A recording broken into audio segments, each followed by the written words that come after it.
Shalom and welcome to Hebrew School from Homeschooling Torah. My name is Ann Elliott, and today we are going to do Lesson 3, 5 more consonants from the Hebrew alphabet.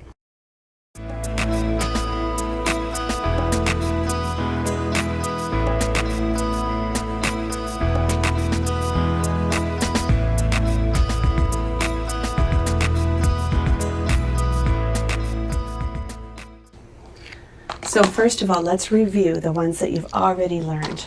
So we started with 3 letters that weren't in order just because we wanted to be able to spell words like Shabbat.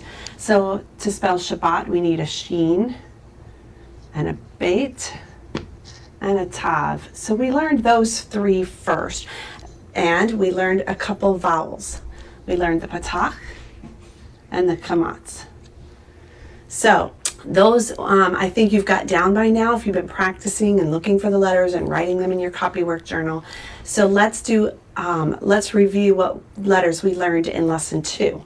So here are the letters we learned so far. We learned aleph, which is silent. It has to take whatever vowel is underneath it. So we'll come back to that one. And then we learned beit, which says the b when it has a dagesh in the middle. And then we learned veit when it doesn't have it. So the dagesh in the middle says that hard b sound, and then a softer sound v if it doesn't.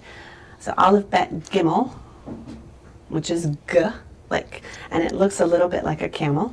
And then dalet, which is the door. Alephbeit gimel dalet. Oh, and that's as far as we went, because today we're going to learn the next letter, which is hey. So I'm going to let me think. There were some vowels also. We learned the chirek and the hirek yod, which we'll come back to all those. So the 5th letter of the Hebrew alphabet is the hey, and I like this letter. It looks like that, and it makes the sound of H, kind of like our sound, very soft. I'll put the number 5 up here because this is the number 5 in Hebrew. And I like this letter because that soft sound is the sound you would make when you walk into a room and you see something very frightening, like, or just surprising, like, and it's exactly that sound. And you don't have to breathe in to do it. You can breathe out too. But it's just a hey, it makes sense why it's called hey. And in fact, in the ancient Hebrew pictographs, it would look a little bit like that. A man going, hey. And in Hebrew, the word behold is this, which is a funny way. We don't walk around the corner and see something scary and say, behold. But I like this letter for a couple other reasons, and so hopefully these stories will help you remember it.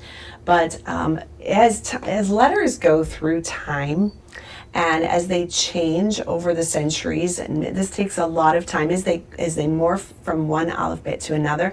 And of course, I do believe that Hebrew was the original alphabet, and so other languages such as Greek and Latin take theirs, and even Arabic and the other Canaanite languages take theirs from the original Hebrew. But you can see it's the man with his arms up. And as you go through time, it turns into this letter, which in our in our alphabet is the letter E. So it is a h sound, but interesting thing about this letter, or in E, I'm going to put my name, which I used to puzzle about this name. Try having that name in kindergarten. It doesn't have any rules that make sense to a phonetic alphabet in kindergarten. Like my teacher, in fact, my kindergarten teacher called me Annie, which is not my name. That E is silent in my name. Annie is not it. But it's interesting because she was our kindergarten teacher, and from an etymological standing, where you take letters and how they change over the centuries as they travel from country and people group, that letter E actually used to make kind of a sound, like almost like a h sound. And even if you take the word Annie or Ann and you make that sound, you can kind of see where it comes down. And Ann is descended from the Hebrew name Hannah, which I'll come back to probably in, let's see, I'll do that one a little later today in this lesson. But that is so interesting because you can see the sound at the end. And in fact, the last letter, which we're going to write this direction in Hebrew, the last letter in my name is a hey, which Hana.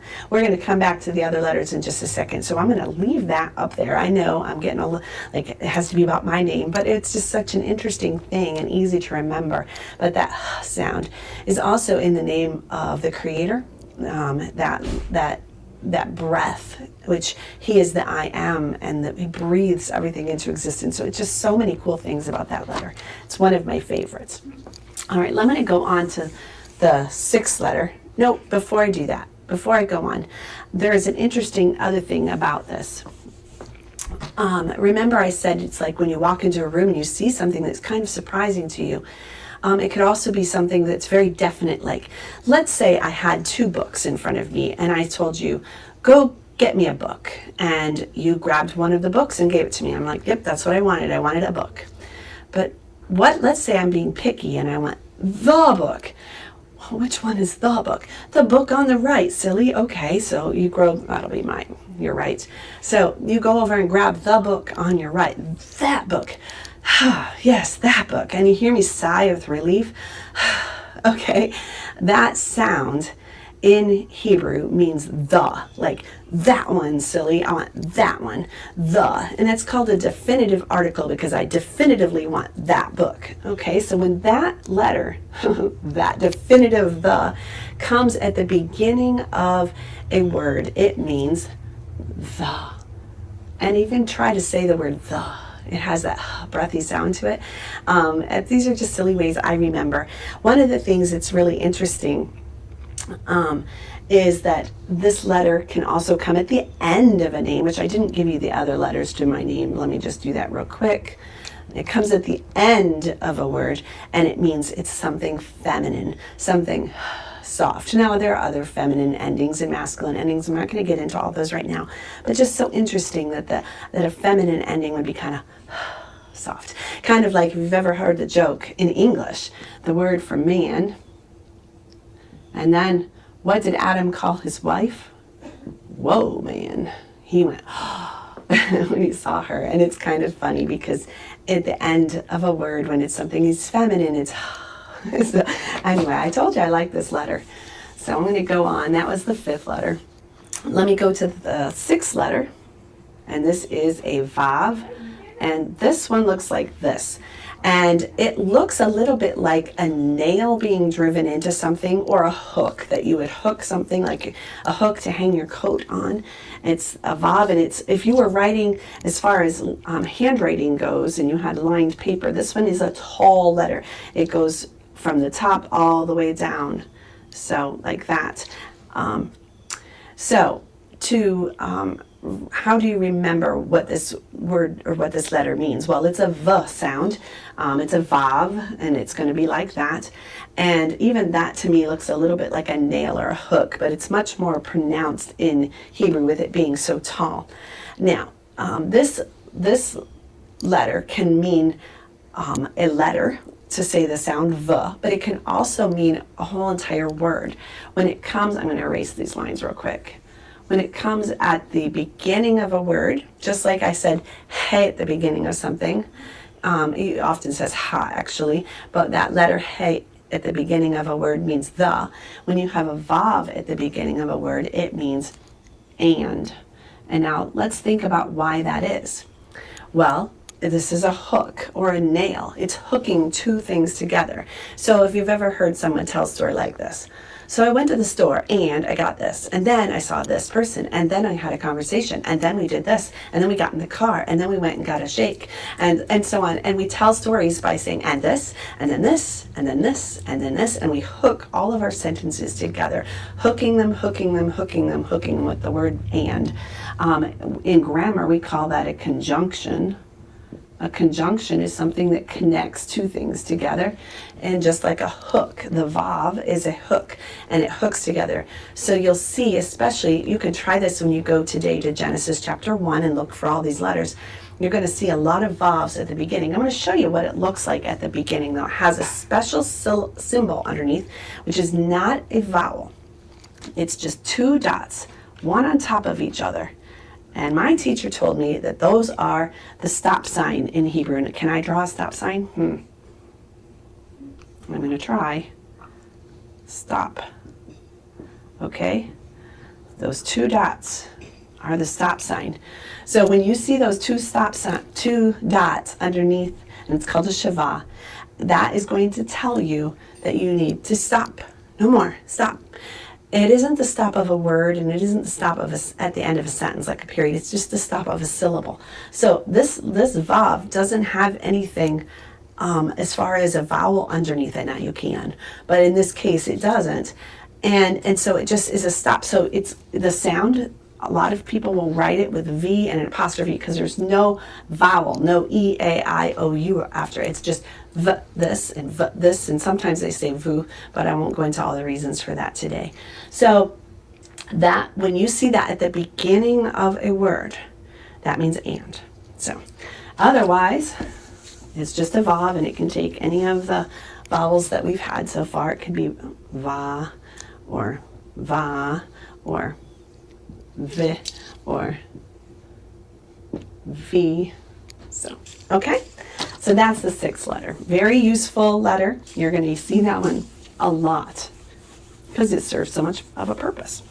The seventh letter is Zayin. And just like I said, Zayin, that's going to have a Z sound. And it's going to be interesting. Let me see if I can make this for you. Come down and then up a little bit and then back down. Let me do that bigger. Like that, and then that, and then that. Okay? This is the symbol in Hebrew for a tool or a weapon, something that you cut down something with, or a tool that maybe you would use in the garden to hack away something, or definitely a weapon in war, such as an axe. So a tool, a weapon, can be any of the ways you think of it. And that letter Z, nowadays, just like I went down and back up again, we do the same in English when we make a Z sound. So it's pretty easy to remember. I'm trying to think if there's anything special about that. I think the only thing that's special is that sometimes it can be confusing when you're looking for different letters in Hebrew and you're new to it. They look a lot alike. So this one looks a lot like the vav, but it's not, because it makes that tool. This is a hook. This is a tool. So you can see they do have a similar shape, but this one makes the Z sound. Okay, Zayin. All right, the next letter is Chet, and we're going to spend a little bit of time on this one. Let me tell you what it means first. It is a wall, and you can kind of see, in the original pictograph, it would have maybe looked a little bit like this. I don't know if that's exactly right, but you can kind of see that in this shape. This means a wall or protection around something. Chen is the word for grace, and so you can kind of think of his protective wall around us is his grace, his favor, is he's protecting something that is important to him, the wall of a city. So anyway, how to make the sound when we might write it with a CH, but we don't pronounce it like ch. It's a little bit like the musician Johann Sebastian Bach. You can hear that, Bach, or the Loch Ness Monster. I don't really say that. Most of the time I just say the Loch Ness Monster, Loch. But try to take your tongue and hit it at the top of the back of your mouth very softly. It's not hard. It's not like sounding like you're bringing up phlegm or anything, but just a real soft Loch, Loch, and try to hit that sound in the back of your throat, okay? Chet. That was too much. I'm over exaggerating. Chet. Okay, I can just very soft. One of the things I like to do is sing on Sabbath, and a lot of our Hebrew songs that we sing on Sabbath have this sound in it, and I really enjoy trying to do it. Let me think if I can think of a song. Oh well, I'm drawing a blank. Holla. Oh, I'm drawing a blank as to a song at the moment. So I don't know. Hawk snake? Well, that's the one. Yeah, we can think of, and now my daughter's thinking of lots of things. But okay, so challah bread that we braid for Sabbath. How about the holiday Hanukkah? I know there are more, but I'm just on video. I'm drawing a blank. But that h sound. Now, when people write this, a lot of times they'll write it as ch, but some people will write it an h because it can't decide. So that's why sometimes you'll see Hanukkah spelled with a ch, and sometimes you'll see Hanukkah spelled with an h. But it's Hanukkah, and in proper phonetic words, it's H with a dot under it. You don't have to remember that, but it's just it's not an H and it's not a CH, it's kind of in the middle and much further back at the top of your mouth. So it's an important letter because that h sound is used a lot in Hebrew, and is what makes you sound a little bit more like an actual Hebrew speaker. So when you're reading your Bible out loud, this is going to be your new assignment this week, is to start to make the sounds that you find in Genesis 1 out loud. Not just find them and circle them, but actually sound them. And the reason I want you to do that is because you're going to feel very silly when you come to this the first time and you're an American and you try to do this. You're going to sound silly to yourself, and I want you to do it anyway. And then I want you to try to hear native Israeli speakers or singers use that sound. And I'm going to put a link under the video to one of my favorite groups in Hebrew. They are based in Jerusalem, and they sing much praise worship music that I love to sing along, and I like it because they put the transliteration underneath, so you can follow along pretty well. But I want you to listen for that sound, okay? And now let me come back down here to my name. My name is Anne, or in Hebrew, Hannah, and there is the letter right there, Hannah. Oh, I messed it up kind of. I remember I said that the Hebrew word for grace is hen. This is the noon, which we'll talk about next time. But Hannah, and so my name means grace. And I like to think that at the end, no, it's because it's feminine that they put that hey at the end. Grace with a feminine ending. But I like to think grace, just blows my mind. So anyway, that's why I like that. We're going to do one more letter today, and that is Chet.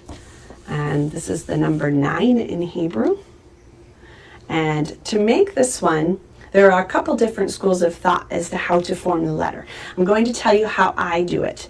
Now, let's show you both of them. A very common one, because we are writing in what's called block script. It's not exactly the same as the fonts that you might find in your Hebrew Bible, but it's as close as we can get it. And one of the reasons I like block script is because I'm trying to train my mind to read from the Tanakh. There's my sound, Tanakh. But it's the script or the cursive in Hebrew is quite different, and so I struggle with it. If you've watched some of my other videos, I do talk about it's important to teach cursive from the beginning. I didn't learn it that way in Hebrew, so I'm stuck in the old way. So I'm not even going to bother showing you the cursive because I'm not very good at it. But let me show you the block letters. Some people start this way, and they go up, and they make this little lippy thing. Other people start here and come this way. So which way should you do it?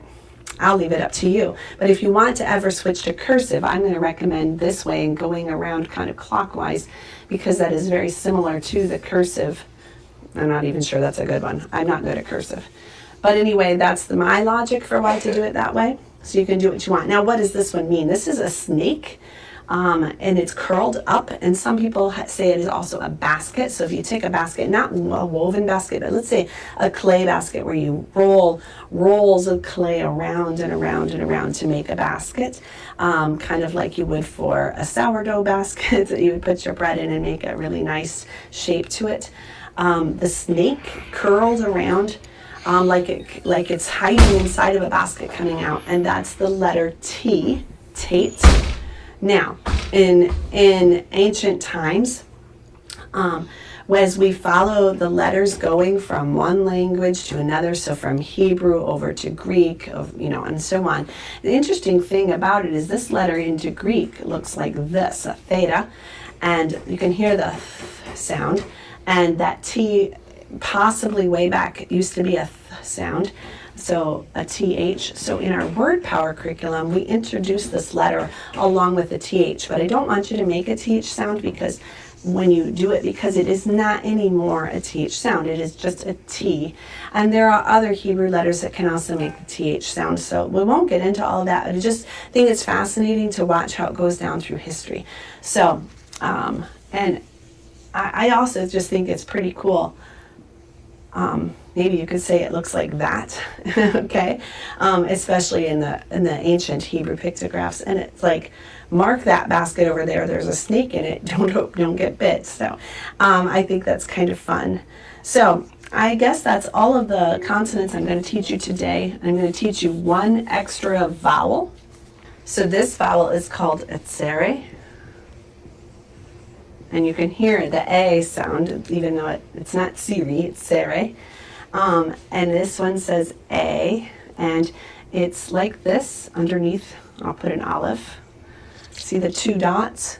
The two dots say A sound.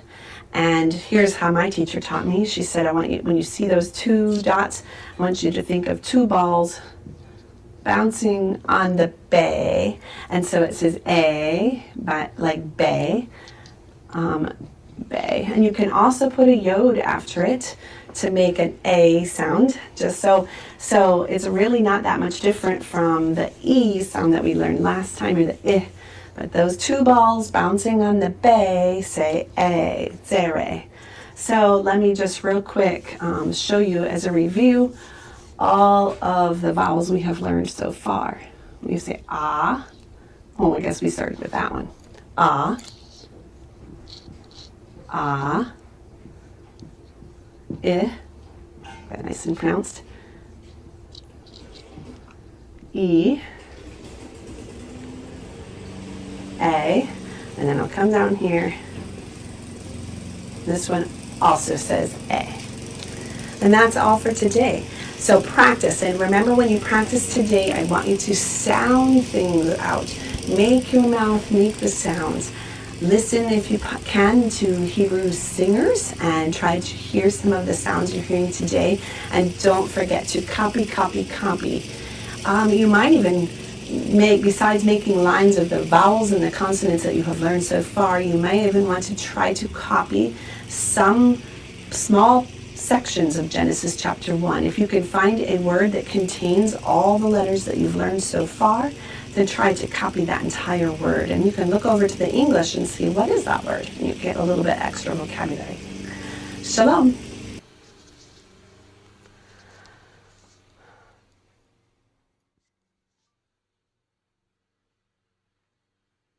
It was really long.